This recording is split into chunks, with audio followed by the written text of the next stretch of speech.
Саламатсызбы? Региондо Абалким автордук программасы.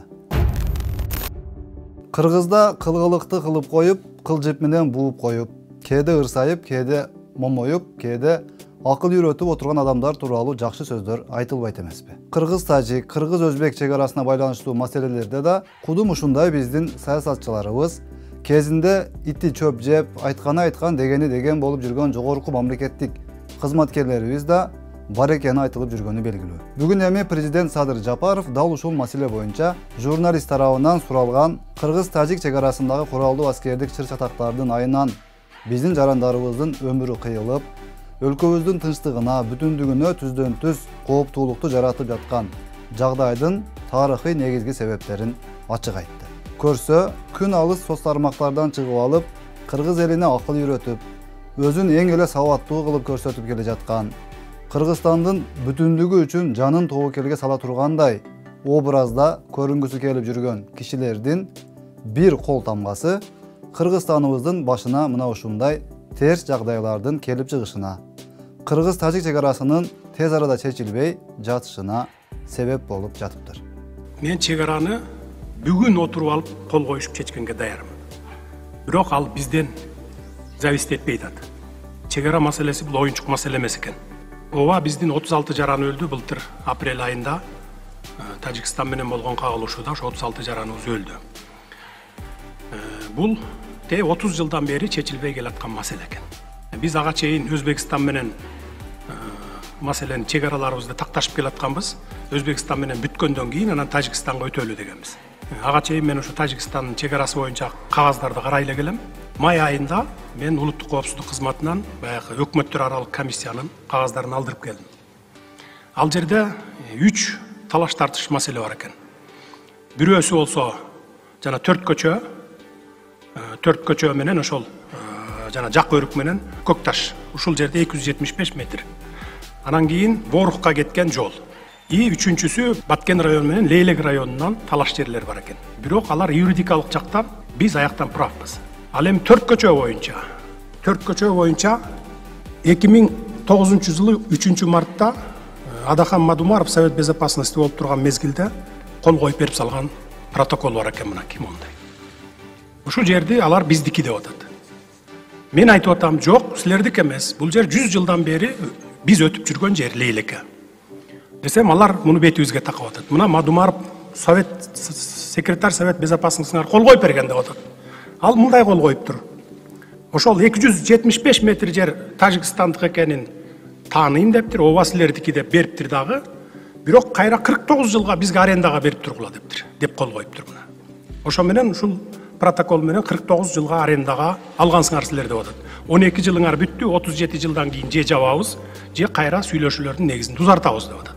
Мен айтып атам, Мадумаровдун кол койгонго акысы болгон эмес ал убакта деп атам. Эч ким аны ыйгарым укук берип жиберген эмес деп атам. Жарабайт бунуңар деп атам. Анткени эки өлкөнүн ортосунда чек ара маселеси кандай чечилет? Биринчи, өкмөттөр аралык комиссиялар иштейт. Булар официалдуу түрдө. Андан кийин алар макулдашып, соглашениеге кол коюп келсе, мага келет президентке. Анан мен карап туруп макул болсом жогорку кеңешке жиберем. Жогорку кеңеш макул болсо ратификациядан өткөрөт.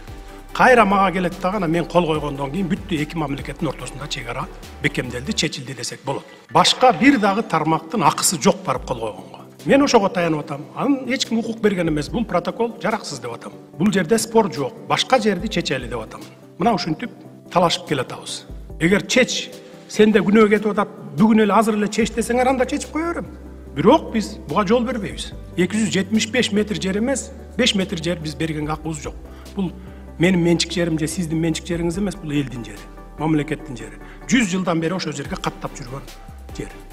Эгерде чечип ушул менен чечиле турган болсо, анда 37 жылда эле көз ачып жумганча эле өтүп кетет.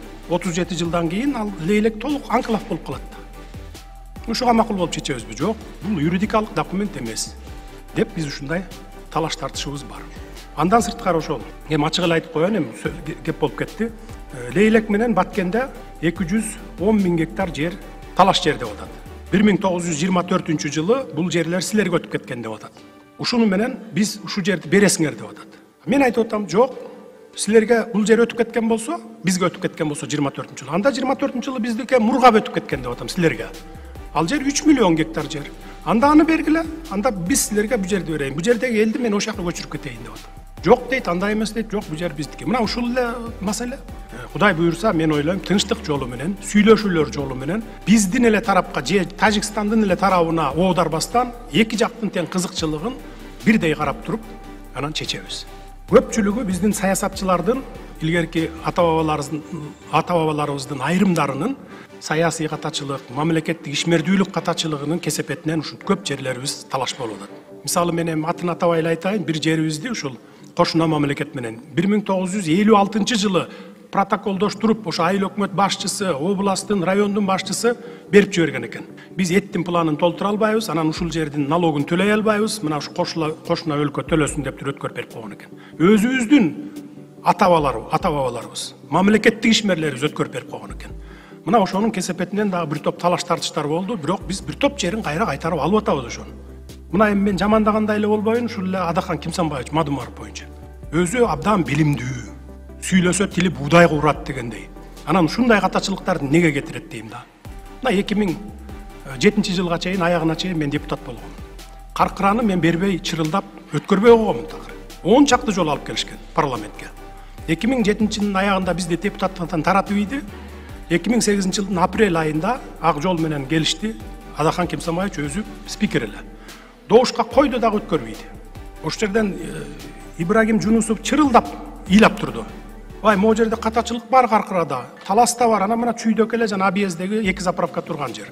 Ошол жерлерди оңдоп коелу, ратификациядан өткөндөн кийин оңдолбой калат, мүмкүнчүлүк болбой калат. Ошого карабастан кнопканы салып туруп 2008 жылы апрель айында өткөрүп берип койду.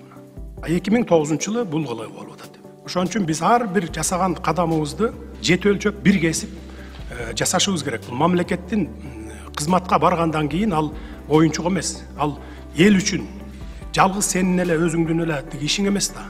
Бул жалпы элдин мамлекеттин иши. Ошон үчүн кылдап караш керек болчу. Мына ушунун кесепетинен чечилбей атат бүгүнкү күндө. Бирок Кудай буйрса, убакыт керек. Бир топ убакытты алат, чечебиз. Бул маселенин бир жагы болсо, албетте эми президенттин мамлекеттик сыр катары айта албаган бул сыяктуу маалыматтары дагы көп экени түшүнүктүү. Неге эле күн алыс 1-2 жаштарыбызды өзүнө арбап алып, көрүнгөн жерден безилдетип, ойду тоону сүйлөтүп, элдин көңүлүн башка жака бурууга аракет кылып жатканын, өзүнүн оппозициячылмын, мен чынчылмын, мен ыймандуумун, менден башканын баары эч ким эмес деп жүргөндөрдүн жүрөгүндөгү маселелердин бир мисалын кыргыз коомчулугу бүгүн эми так түшүнө баштады сыяктуу. Кыз бозуп алып энесин коркутат.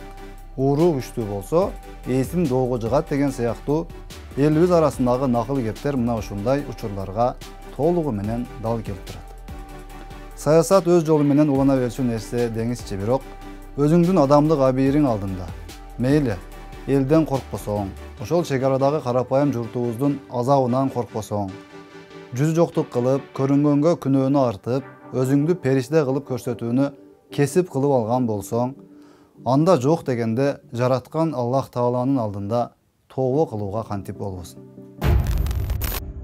Баарыбыз дээрлик күн сайын соц тармактар аркылуу президент Жапаров менен УКМК төрагасы Ташиевдин достугу тууралуу терс маалыматтарды угуп, окуп жүрөбүз. Буга үйрөнүп деле калгандар болсо керек. Экөөнүн достугу бузулуптур, экөөнүн ортосунда тирешүү башталыптыр, эки дос таасир талашып атыптыр деген кептерди атайылап таратып жаткан күчтөр бар экенин да билебиз. Бул сөздөрдүн артында кимдер турганын, алардын максаты кандай экени тууралуу да бүгүн өлкө башчысы тарабынан конкреттүү жооп узатылды.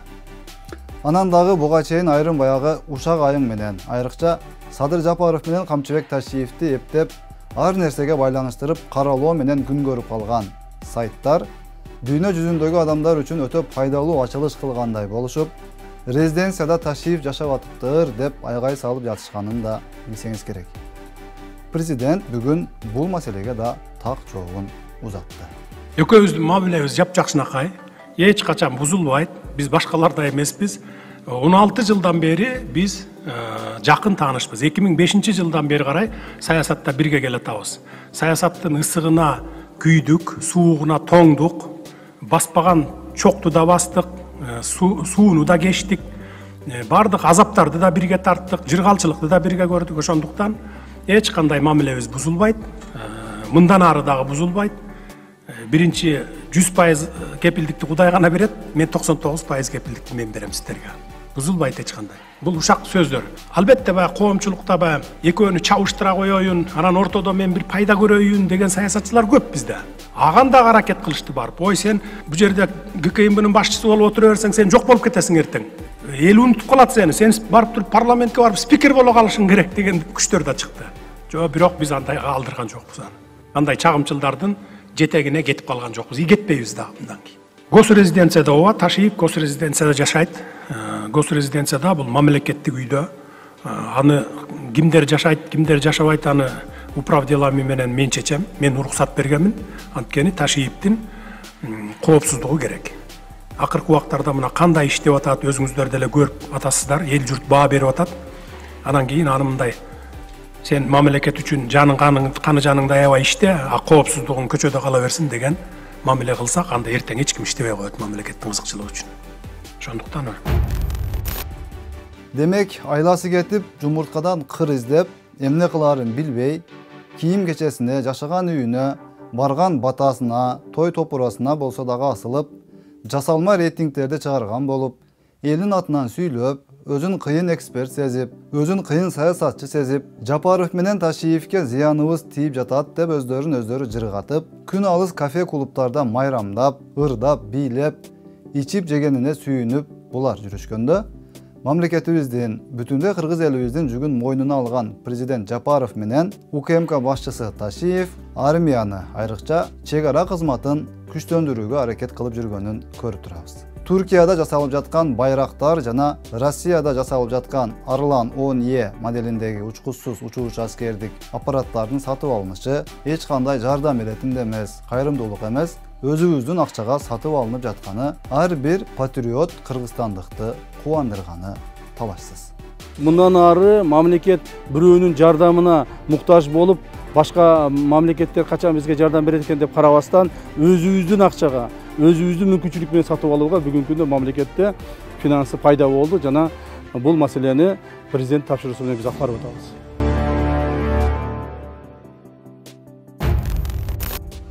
Кудай сактасын го, бирок эми мурдагыдай кылып кыргыздын бир акылсыз чиновниги кезинде кол коюп койгон бир протоколду негиз кылып, ар кандай шылтоо менен кыргыз жерине кол саламын деп аракет кылчу болсо, анын өзүнө жараша, балким ашыгы менен катуу жообун алат. Байрактардын баасын бүт дүйнө өлкөлөрү жакшы билишет. Кыргызстанда байрактардын болушу албетте бизге душмандык кыламын дегендердин түн уйкусун бузуп жатканы талашсыз. Бирок эч качан кыргыз мамлекети бирөөгө биринчилерден болуп ок атып, кан төгүлүүчү кадамдарга барбайт. Буюрса элибиздин ынтымагы бекем болуп, ар кандай ички жана тышкы душмандардын ар кандай кара ниеттүү оюндарына азгырылбай, Кыргызстаныбыз үчүн бир муштумга биригип аракет көрүлсө, биз дагы башка мамлекеттердей болуп, өзүбүздүн күчтүү армиябызга, күчтүү экономикабызга, элинин курсагы ток, байлыгы жетиштүү, билимдүү, өнүккөн, нукура улуттук баалуулуктарын бекем кармаган мамлекеттердин катарын толуктайбыз деп ишенебиз. Албетте мунун баары өзүбүздүн колубуздагы маселе жана өзүбүздөн гана көз каранды. Саламатта калыңыз.